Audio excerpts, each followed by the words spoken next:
grassy flatlands, more like lobotomy patient's first video game. This is Synoptic, and I'm doing commentary for Empire Total War. The map is grassy, and I'm playing as Prussia. Medium, cash medium settings. My opponent is B&S, finite.jest, playing as the US. And I'm adhering to tournament rules. This is a very old match when I was in preparation for some tournament matches, and these were the rules: flat maps, med, and a lot of caps. I think 4 units at a time cap. So I got 4 rifles, 4 line, 4 cav, and an artillery piece. My opponent has lots of line infantry and Minutemen. 2 Light Dragoons and 1 Generals Bodyguard. 3 long rifles and 2 Pioneer Militia. And seeming as my opponent has no artillery, that grants me the right to set up and fire. He has to move to me. Okay guys, artillery gives you that extra range, and if they don't move up to you, that means you can keep shooting. Every second they waste is some more men killed for them. And this is going to be a line tutorial as well. I'll be doing some basic line maneuvers. I'll try and explain that as best to my ability, as well as artillery usage. I'm using shrapnel shot. And I said in the previous battle, I know it sounded stupid, but you have to aim your artillery. You need to look for good targets to shoot, because it's a very long reload time and every shot counts. And you see my opponent's long range popping up just now, and this is basic line shifting. We saw at the start my artillery was in the middle of my army. I'm now moving linemen to the right, so I have 3 line on the right side and 1 on an angle covered by 2 of my rifles. And this is an example of looking for targets. So it's all pretty quiet on the western front, I think. I think not. Yeah, this is why the game is good. This is why we like this game.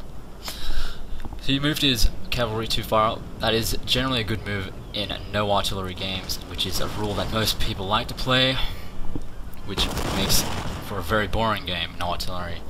And I realized that the hard way. Way further down the track, my opponent gets into desperation and tries to charge my artillery via charging through my long rifles. I just moved my Light Dragoons in time, firing into the Generals Bodyguard. That is not his actual general, by the way, so it's impossible for me to shield. I actually shot some of my Light Dragoons with my other unit by accident, and it's some canister time, firing millions of little balls into a horse's mouth. No homo. So boom boom, smoke blood, always looking good. Saw a fair bit of blood effects back there too in that other close up. So there goes his main cavalry contingent. Oh, my mistake, he had 4 units of cav, including his general. He moves his cavalry very far out. That can be problematic for the user, because it's going to be outside your camera view, and you have to keep checking up on it. And when you are overwhelmed by your opponent's attack, you may forget it, which is what's going to happen later on in this video. You can see it's a very short video, mainly because of the unit size and the cache. There aren't many units on the field. Noticing my artillery and destruction of his cavalry on the right, he has to rush his long infantry superiority. Although that is arguable, he has 2 Pioneer Militia, but they have lots of chevrons, so I'm assuming he would have won in that fight there. You can see how far back his cavalry is. There's no way he would have seen it. You can see in the camera right now, that would have been what he's actually watching. So all the while I have full access to the left flank. With his cavalry dead, I'm going to fire at them with Light Dragoons. I'm going to do the same thing on the other flank, seeming as his cavalry is not in use and way out of the battle.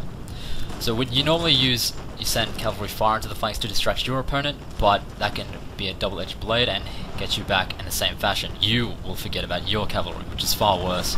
So I'm going to be attacking him. I'm not going to let him breathe. I need to attack him as fast as possible, and that works quite well in such low units.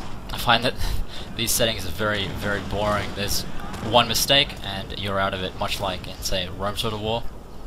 And my opponent already conducted this flaw with the cavalry charge.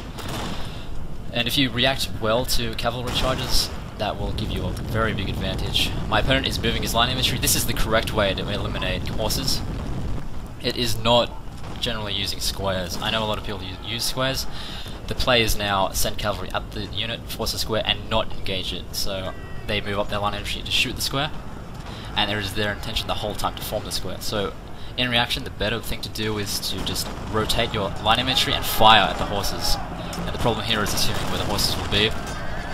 Now you can see I'm pretty much using overwhelm tactics. I'm just microing as fast as I can, using all my cavalry at once. and I'm gonna go as a chain route. He did successfully destroy my artillery with his long range, however, so I'm causing squares, running through units, firing them in the rear, and I use my line shift, so I had 3 versus 1, and I held the other one with 1 line infantry and 2 rifles. So I held one area, I smashed the other side. I have to do this very quickly with a line disruption with my cavalry. So all the while his cavalry was not in use, because when he got close enough I simply pounced. And this is an example of passive aggressive play. You wait for your opponent to make one mistake and then unleash everything you have. This will take the initiative from your opponent and just shock his micromanagement ability. His commands will stop, and as you can see here, he's only just realised he has cavalry, and I've already prepared my army in time to fire my entire contingent at it. That'll basically be the end of the fight here. As you can see, very short battle. So what we saw over there was artillery. You use artillery to frustrate your opponent. It's more or less a psychological factor, although if used properly it can be used to incur some pretty hefty losses. We saw the Ford artillery shrapnel shot kill about half the unit, and the line shift, so both of those are pretty simple things that if you do right can win you the battle quite easily. So good game to my opponent, finite.jest. Hope you enjoyed that. Thanks for watching.